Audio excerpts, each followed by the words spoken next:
And now we'll call upon the honourable member for Calgary-Midnapore.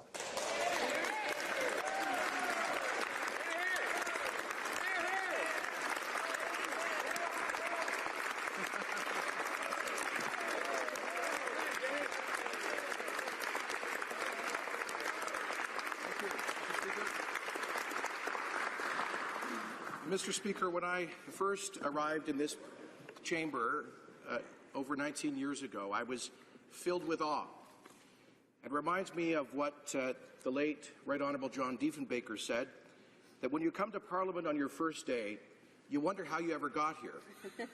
And after that, you wonder how the other 263 members got here. That is not true in my case, Mr. Speaker. I still wonder how I got here. I'm still filled with wonder and awe at this place, this chamber, the traditions that it represents, this temple of our democracy. Mr. Speaker, I would like to believe that when I arrived here as a young 29-year-old rookie MP in 1997, I was filled with a sense of idealism, of optimism, of hope, and a determination not to sacrifice my core convictions. And I hope and believe that today I am still filled with the same idealism and motivated by the same conviction.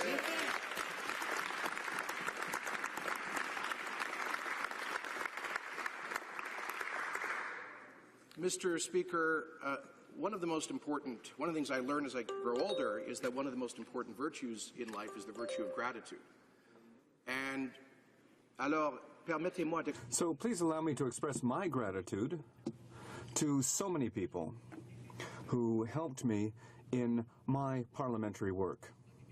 Of course, thanking my long-suffering constituents, who on seven separate occasions have seen fit to express confidence in me as their voice and representative in this place. I can never adequately express gratitude to them for this great honor, which we all in this place share. Of course, gratitude for my family. I think especially of my paternal grandfather, who was Canada's most famous and greatest musician of the 1930s and 40s, of the big band era, who imparted to me a profound and permanent, enduring love of this country. He was a Canadian nationalist who gave up the chance to go and make it big in the United States on the big band circuit because he said he always wanted to raise his boys here in Canada. He played every military base in the country during the Second World War, and he imparted to me a true wonder for the magnificence of this country, and I must admit, he was a lifetime member of the Liberal Party of Canada.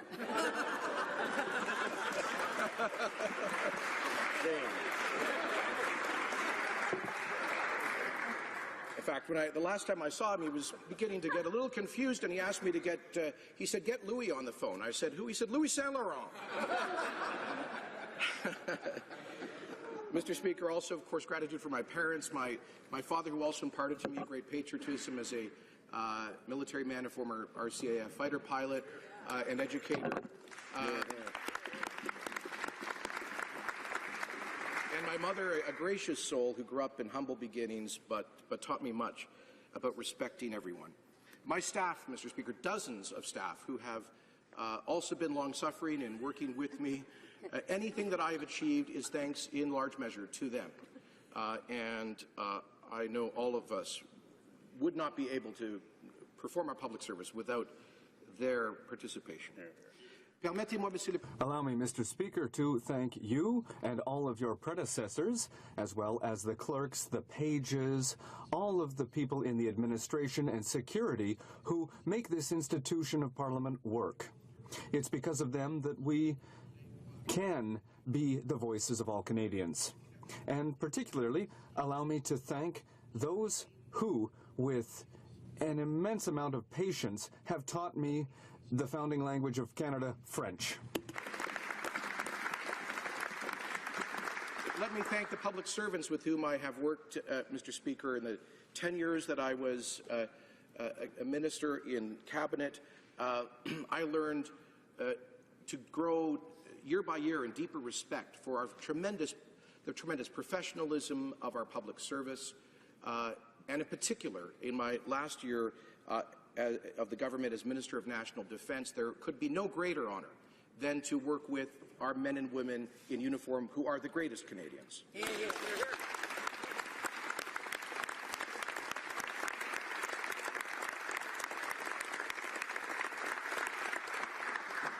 Let me thank all of the parliamentary colleagues with whom I have worked.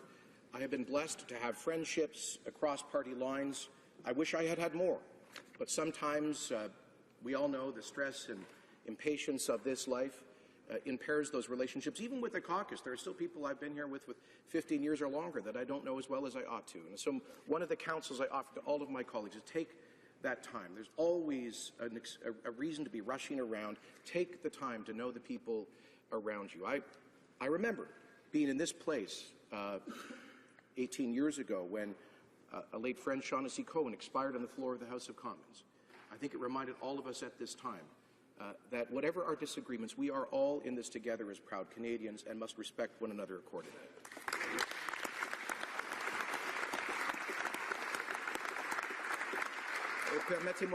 And allow me to thank the leaders with whom I have served.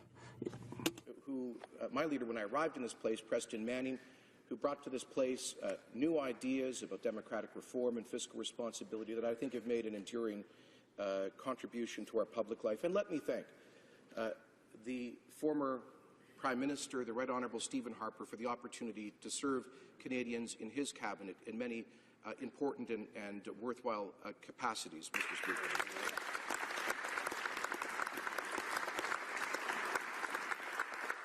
Mr. Speaker, allow me to say a word about this institution, which I revere. John Diefenbaker said once that one moment Parliament is a cathedral. At another time it ceases to have any regard for the proprieties that constitute not only Parliament, but its tradition. I've seen it in all its greatness, and I have wept inwardly when it is degraded. And so, like any institution, Mr. Speaker, it has its ups and its downs, but ultimately it is made up of the people who serve within it. And so I appeal to all of my colleagues from all partisan traditions, first and foremost, to respect this institution and this chamber as a place of deliberation. Now, Mr. Speaker, if I have not always lived up to that standard, I apologize. If I've ever grieved fellow honourable members, if I've not always lived up to the highest standard that I expect of us in this place. But I think we can collectively do better. I really, truly do. You know, I would, as a helpful suggestion, encourage members of this place to watch Question Time at the Westminster Mother Parliament.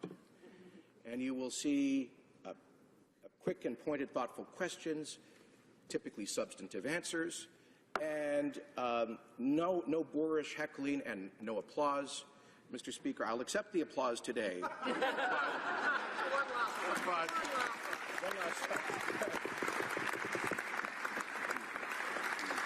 But I think that there are ways in which we could improve the decorum of this place to match the expectations of Canadians. My counsel to members of opposition who have never been in government, I have had the great privilege of having served roughly half of my time here in government and half in opposition. My counsel to opposition members is to understand that sometimes in government there are no good choices. Sometimes, frequently in government, there are very difficult trade-offs to be made and extraordinarily complex issues. So while there is a constitutional responsibility for opposition to hold the government to account, there should also be an understanding of sometimes the irresolvable complexity of issues with which members of any government must deal. And there should be, I think, a degree of understanding and patience that flows from that. Similarly, to those who are in government, I say to a lot of the new members who have never been in opposition but sit on the opposite side, please understand that when members of the opposition are asking tough questions which you think are crossing the line or unfair, please understand they're not bad people. They're good parliamentarians. They're doing their job to hold the government to account.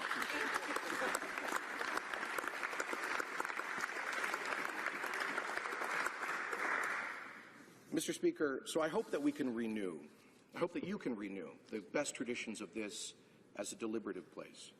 And finally, in this point, Mr. Speaker, I remind us all that this is the ultimate expression of our unity in diversity. I have never believed, as a 10-year Minister of Multiculturalism, that it is adequate simply to celebrate our diversity. I think we must aspire to unity in our diversity, especially in this place. One of the great parliamentarians of the 18th and 19th century, Edmund Burke, said this: "Parliament is not a congress of ambassadors from different and hostile interests, which interests each must maintain as an agent and advocate against other agents and advocates. But Parliament is a deliberative assembly of one nation with one interest, that of the whole, where not local purposes, not local prejudices ought to guide, but the general good, resulting from the general reason of the whole. You choose a member indeed, but when you have chosen him, he is not a member of Bristol, but he is a member of Parliament." We should all remember that, Mr. Speaker. Yeah. On this point of Parliament, when I give people tours around this place, I like to remind them of an allusion to history that should govern our actions. You know, John Diefenbaker referred to this as a cathedral, and it sort of looks like that purposefully, not accidentally, Mr. Speaker. Because when the early Mother Parliaments began to meet in the chapter house of Westminster Abbey, they grew too large and they had to move to the actual chapel of St. Stephen's, a place where the monks came several times a day to pray in chapel rows facing one another. And so the reason we sit in these seats opposite one another is an actual historical echo of the monastic foundation of the first House of Commons. So let's remember, if monks could sit there in harmony chanting the Psalms, certainly we could try to emulate a little bit that harmony and not just the discord that we hear in this place too often. A word to my colleagues, Mr. Speaker. I leave them with great confidence for the future of the Conservative Party of Canada. This is a party that has gone through a difficult election in recent months, but has emerged with great strength and confidence, thanks in no small part to the brilliant leadership of the Honourable Leader of the Opposition.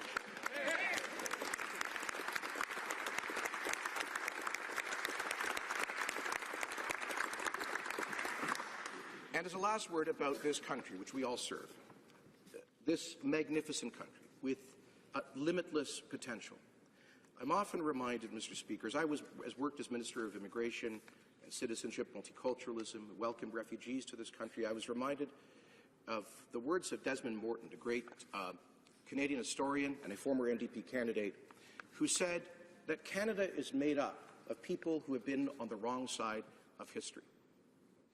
Our First Nations, at the time of European contact. Les Canadiens Français. French Canadians, at the time of the conquest. Les Acadiens. Acadians, with the Grand Dérangement and all the tragedy of their history. English Canada was founded by refugees, including some of my ancestors who came here from the American Revolution. Those who saw Canada as the North Star through the Underground Railroad, who escaped slavery in the United States to achieve freedom in this country, sometimes with the scars of slavery on their backs. The Highland Clearance Scots, who founded Cape Breton. The famine Irish, including some of my ancestors, Mr. Speaker, and you can see the Kenneys have recovered from the famine.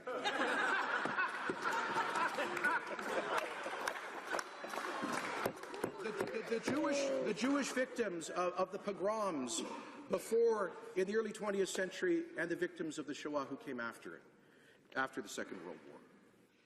The Eastern Europeans, the men in sheepskin coats, who fled political oppression to pursue new opportunities in settling the Canadian prairies. The Hungarians of 1958, the Czechs of 1968, the Vietnamese of 1979. And with the Chinese Premier here today, we should also remember the Uyghurs and Tibetans and Falun Gong practitioners and those who stood at Tiananmen Square, and so many others right to this day, to the Syrian refugees who we welcome, to the 25,000 Iraqi refugees who came through a program that I established, to the gay Iranians and men and women of all backgrounds, all of them in their own way losers of history, and yet, by becoming Canadian, they have become winners of history.